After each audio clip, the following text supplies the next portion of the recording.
Assalamualaikum warahmatullahi wabarakatuh. Kembali lagi di channel Surya Atmojo. Hari ini saya akan sharing tentang bagaimana membuat video pembelajaran interaktif.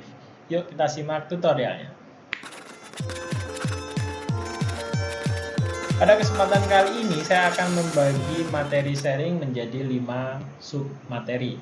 Yang pertama adalah tentang pembahasan tren pembelajaran daring dan tantangannya. Yang kedua adalah produksi video pembelajaran menggunakan PowerPoint. Yang ketiga adalah produksi video pembelajaran menggunakan whiteboard animation. Yang keempat adalah produksi video pembelajaran menggunakan Camtasia. Dan yang kelima adalah bagaimana semua video yang sudah kita buat itu kita upload di channel YouTube. Untuk yang pertama, kita akan membahas terlebih dahulu tentang tren pembelajaran daring dan tantangannya. Di Indonesia sendiri sudah ada undang-undang yang mengatur tentang tujuan pendidikan nasional. Undang-Undang Nomor 20 Tahun 2003 tentang Sistem Pendidikan Nasional di Pasal 3 menjelaskan tentang tujuan pendidikan nasional adalah mengembangkan potensi peserta didik agar menjadi manusia yang beriman dan bertakwa kepada Tuhan Yang Maha Esa, berakhlak mulia, sehat, berilmu, cakap, kreatif, mandiri, dan menjadi warga negara yang demokratis serta bertanggung jawab. Nah, kira-kira apa ya yang lagi tren tentang pendidikan kita saat ini khususnya di Indonesia? Pastinya kita bisa menjawab adalah pembelajaran daring, mulai dari polisinya, teknologinya, modelnya, sampai ke kontennya sekarang lagi tren. Nah, apa saja sih sebenarnya platform teknologi yang sedang tren untuk menunjang pembelajaran secara daring? Ada empat platform teknologi. Yang pertama adalah Learning Management System, yang kedua adalah video conference, yang ketiga adalah assessment tool, dan yang keempat adalah platform multimedianya. Kita sudah sering menggunakan sebenarnya, seperti misalnya LMS, Learning Management System, yang sering kita gunakan misalnya Google Classroom, ada Edmodo, ada Moodle, dan masih banyak lagi yang sebenarnya kita sering pakai. Berikutnya adalah video conference. Video conference juga sudah banyak sekali tools yang sering kita gunakan. Misalnya ada Google Meet seperti itu atau Hangout itu ya. Lalu ada Zoom, ada Skype, ada Microsoft Teams seperti itu. Berikutnya ada tools assessment. Tools assessment ini adalah sebuah tools untuk kita membuat sebuah exercise, soal, quiz seperti itu ya.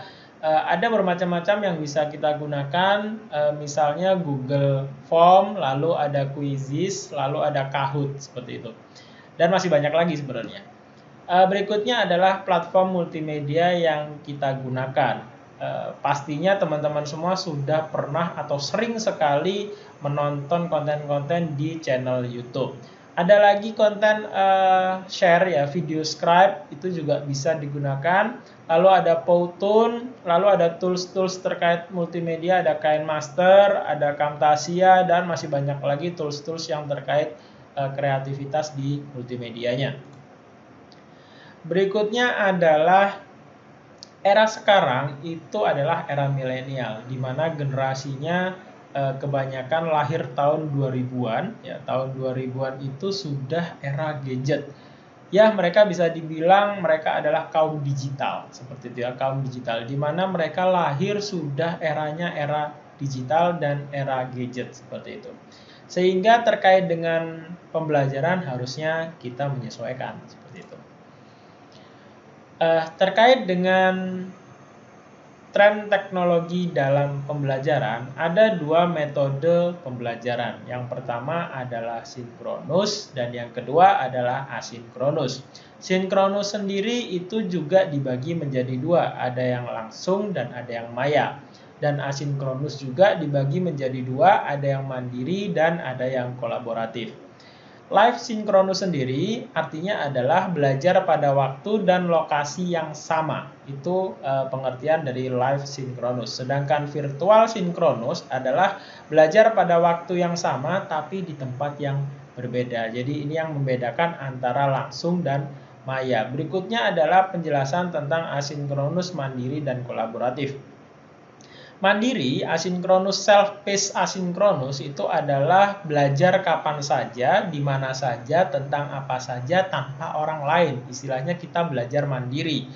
Berbeda dengan yang kolaboratif, kolaboratif asinkronus adalah belajar kapan saja, di mana saja, tentang apa saja, dengan siapa saja. Seperti itu. Berikutnya kita akan membahas tentang tren teknologi dalam pembelajaran yang sekarang. Kita mungkin sering dengar istilah ini, blended learning ya. Blended learning ini sebenarnya adalah sebuah bentuk sistem pembelajaran yang mengkombinasikan secara tepat antara strategi pembelajaran sinkronus dan asinkronus. Jadi istilahnya ini separuh offline, separuh online ya, separuh sinkronus, separuh asinkronus. Untuk lebih jelasnya, untuk terkait aktivitasnya sebenarnya saya sudah membuat sebuah tabel ya, isi dari sinkronus ataupun asinkronus. Sinkronus langsung atau luring, aktivitas isi dari pembelajarannya biasanya seputar ceramah, diskusi, praktek, workshop, seminar, praktek lab, proyek individu ataupun kelompok. Sedangkan sinkronus maya biasanya seputar konferensi audio, konferensi video, web-based seminar. Ini aktivitasnya adalah aktivitas yang secara utuh harus dilengkapi di dalam pengaturan pembelajaran baik sinkronus atau sinkronus langsung ataupun sinkronus maya. Jadi ini sebuah kesatuan. Begitu juga yang asinkronus ya, asinkronus mandiri aktivitasnya seperti antara lain membaca ya, reading, menonton video, mendengarkan audio, studi online, simulasi atau praktek, dan latihan serta tes ya. Jadi tidak lepas dari proses belajar, misalnya membaca, menonton, juga ada latihan dan tes. Ini adalah sebuah satu kesatuan.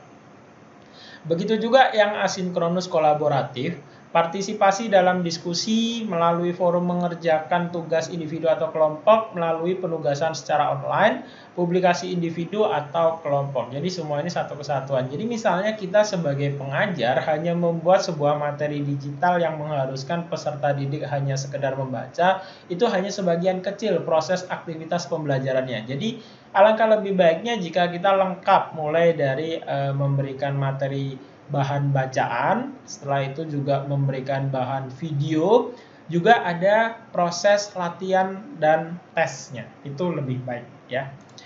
Berikutnya kita akan membahas daya fokus seseorang terhadap materi video ya. Di sini dijelaskan durasi optimal dalam pengembangan bahan ajar digital berbasis video dan animasi antara 1 sampai 6 menit. Jika dirasa terlalu singkat ya, jika dirasa terlalu singkat, kita bisa mengembangkannya maksimal hanya 9 sampai 12 menit. Itu sudah mulai jenuh sebenarnya ya. Bagaimana pertanyaannya jika sebuah materi itu dijelaskan mulai dari ceramah, diskusinya itu 1 jam misalnya. 1 jam lebih, 1 jam sampai 2 jam. Alangkah lebih baiknya video-video pendukungnya itu dipotong-potong dengan durasi 1 sampai 6 menit ataupun maksimal 9 sampai 12 menit. Menghindari kejenuhan seseorang untuk menonton videonya. Kira-kira seperti itu. Saya lanjutkan lagi, yang terakhir adalah bagaimana tantangan pembelajaran daring saat ini. Ya, tentu saja pembelajaran daring ini tidak lepas dari sebuah permasalahan. Yang pertama adalah ketersediaan sarana dasar, terutama koneksi internet ya. Ini masalah yang paling utama sekali, di mana koneksi internet ini memang sangat dibutuhkan untuk proses pembelajaran daring. Sehingga perlu intervensi pemerintah dalam membangun infrastruktur hingga ke pelosok negeri, seperti itu. Berikutnya adalah ketersediaan alat yang standar ya, yang diperlukan, tools yang memenuhi kebutuhan pembelajaran daring, ruang offline dan virtual environment yang memadai ya. Ini terkait dengan alat harus juga dilengkapi untuk proses atau memudahkan, melancarkan proses pembelajaran daring, seperti itu. Permasalahan berikutnya adalah terkait tentang literasi TIK bagi guru, dosen ataupun pengajar ya. Ini perlu ditingkatkan sehingga supaya semakin mahir mengasah kreativitas bagi pengembangan konten pembelajaran baik oleh guru, dosen ataupun pengajar lainnya. dan tidak lepas dari memahami cyber pedagogi. Ya, berikutnya permasalahan yang terakhir adalah yang kita hadapi, perlu adaptasi pada desain kurikulum karena ada perbedaan metode pengajaran, kurikulumnya juga harus menyesuaikan. Perlu regulasi yang jelas dari pimpinan sebuah lembaga ataupun institusi. Kira-kira itu materi pertamanya. Jika dirasa materi ini sangat bermanfaat, jangan lupa like, komen, dan subscribe. Kita lanjutkan di materi berikutnya. Terima kasih.